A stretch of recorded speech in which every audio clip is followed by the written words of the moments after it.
Someone in your group just died. It happened this morning. Maybe it was sudden. Maybe it wasn't. Either way, they were here yesterday and now they're not, and their body is lying on the ground in front of you, and everyone is standing around it, and nobody knows what to do. This is not a modern problem. This is not a problem that came with civilization or religion or philosophy or the particular brand of existential anxiety that apparently requires a podcast to process. This is the oldest problem a conscious mind has ever had to face. What do you do with someone who is just here and now isn't? For most animals, the answer is simple, which is to say there is no answer, because the question doesn't arise. A deer doesn't stand over a dead deer and feel the weight of it. A wolf doesn't pause. The body is a thing now. The living move on because the living have things to do.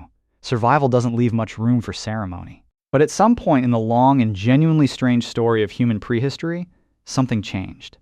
A group of people looked at a body and couldn't just walk away. Something in them, call it grief, call it love, call it the first dim awareness that this person had been someone, that their absence meant something, made them stop, made them dig, made them place the body carefully, deliberately, in the earth, and cover it over, and perhaps leave something behind. We don't know exactly when that happened for the first time, but we are getting closer to an answer. And the answer, it turns out, is far older, far stranger, and far more philosophically significant than almost anyone outside of a small circle of archaeologists fully appreciates. Because the first burial isn't just a data point in human history. It is the moment we can point to and say, something was home. Something inside that skull understood loss. Something in that group recognized that the person on the ground had mattered, and that mattering didn't stop just because the breathing did. Let's go find it. The first thing you need to understand is that burial is not an obvious behavior. It is not the natural, instinctive response to death that it might feel like from the inside of a civilization that has been doing it for thousands of years. From the outside, from an evolutionary standpoint, burial makes no sense at all. It costs energy. It takes time. It requires tools, or at minimum bare hands working against hard ground. It provides no food, no shelter, no protection. It does not help the group survive.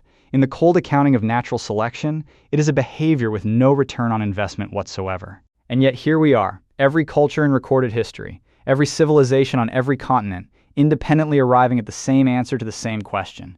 You put them in the ground. You mark the spot. You say something over it. That universality is not an accident. It is data. It is telling us something important about what it costs to be the kind of creature that knows it is going to die. Now, before we get to the oldest evidence, we need to talk about something that most people don't think about when they think about prehistoric burial. We need to talk about what burial actually requires, cognitively, to even be possible. To bury someone, you need to understand death as a permanent state. Not just as an absence, but as an irreversible transformation. You need to have a concept of the person as a person, not just as a member of the group who is currently not moving. You need to be able to imagine that person's experience, to have what psychologists call theory of mind, the ability to model another being's inner life as distinct from your own. You need to feel their absence as a loss rather than just a change in the group's composition. And you need to decide, consciously or collectively, that this loss deserves a response beyond the practical. That is an enormous cognitive load. It requires a brain that can hold the past and the future simultaneously, that can feel the weight of what was and gesture toward what comes next.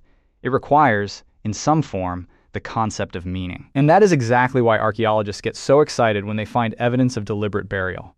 Because burial is not just a behavior. It is a fossilized thought. It is proof, preserved in sediment, that something like a mind was present. So when does the evidence start? The oldest candidate sites are genuinely contested, and the debates around them are among the most heated in all of paleoanthropology, which if you've never attended a paleoanthropology conference is a field where people feel very strongly about things and are not shy about saying so. Let's start with the site that currently holds the most dramatic and disputed claim for the oldest intentional burial on Earth. Rising Star Cave, South Africa, 2015. A team led by paleoanthropologist Lee Berger announces the discovery of a new species of ancient human relative, Homo naledi. Small-brained, strange-handed, deeply archaic in some features and surprisingly modern in others. And found in a chamber of the cave system so remote and so difficult to access that the only way to reach it is through a chute barely wide enough for a human body, dropping nearly 12 meters underground into darkness. There are no predator tooth marks on the bones. There is no evidence of water transport that might have washed the remains in. There is no debris suggesting the individuals died in the cave itself. The only explanation that fits the evidence, Berger's team argues, is that other members of the species deliberately carried these bodies deep into the earth and left them there. Here is the part that should stop you completely.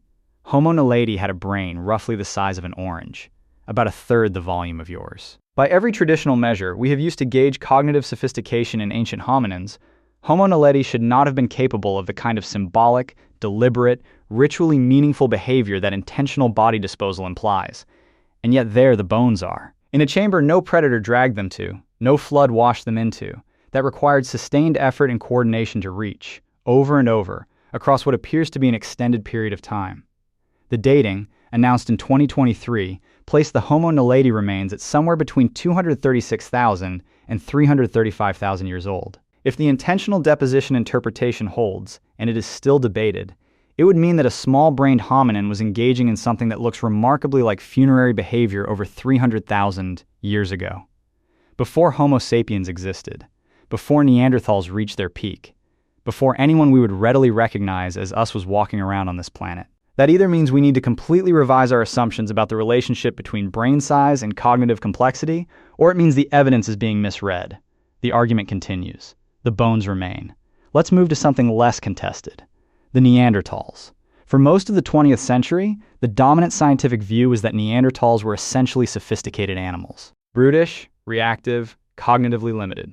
Smart enough to make tools. Not smart enough to have inner lives worth speaking of. The burial question was used as a dividing line. Only Homo sapiens buried their dead. That was the argument. That was the line between us and them. That line has been getting increasingly difficult to defend for about 50 years now, and at this point it is more of a suggestion than a boundary. The site of Shanidar Cave in Iraqi Kurdistan has been excavating since the 1950s. It has produced multiple Neanderthal skeletons, some of which appear to have been deliberately placed in pits. One individual, known as Shanidar 4, generated one of the most famous and most debated claims in all of paleoanthropology when the original excavator, Ralph Selecki, reported finding large concentrations of pollen around the skeleton, suggesting that the body had been buried with flowers. Flowers. A Neanderthal burial with flowers. You can imagine what that did to the field. The implication was staggering. If Neanderthals were placing flowers with their dead, that was not just practical body disposal. That was grief. That was ceremony. That was the kind of symbolic emotional behavior we had assumed was exclusively ours. The flower burial claim has been challenged, repeatedly and forcefully. Critics argue that the pollen could have been introduced by burrowing rodents, which are known to cache flowering plants in caves, or by natural wind deposition. The debate is ongoing, and frankly, it may never be fully resolved. The pollen is real. The interpretation is contested.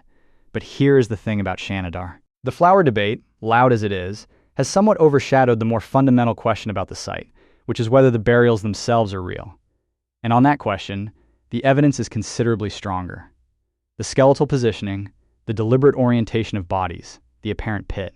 Structures, taken together, make a compelling case that something intentional was happening at Shanidar across multiple individuals and multiple time periods. Shanidar is not the only site. La Ferricie in France contains the remains of 2 adult Neanderthals and several children, arranged and positioned in ways that suggest deliberate placement. Qafzeh Cave in Israel yielded a Neanderthal skeleton buried in a pit with the skull notably absent, suggesting that the body was returned to after. Initial burial, which implies a sustained relationship with the site and the dead.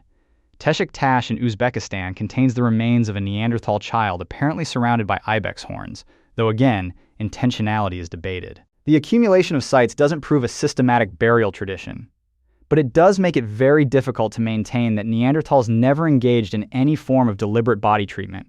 Something was happening. What exactly it meant to the individuals doing it, that is the question we cannot answer and may never be able to. Because here is the problem at the center of all of this. Archaeology can show you what was done. It cannot show you what was meant. It can tell you a body was placed in a pit with ochre and grave goods and careful positioning.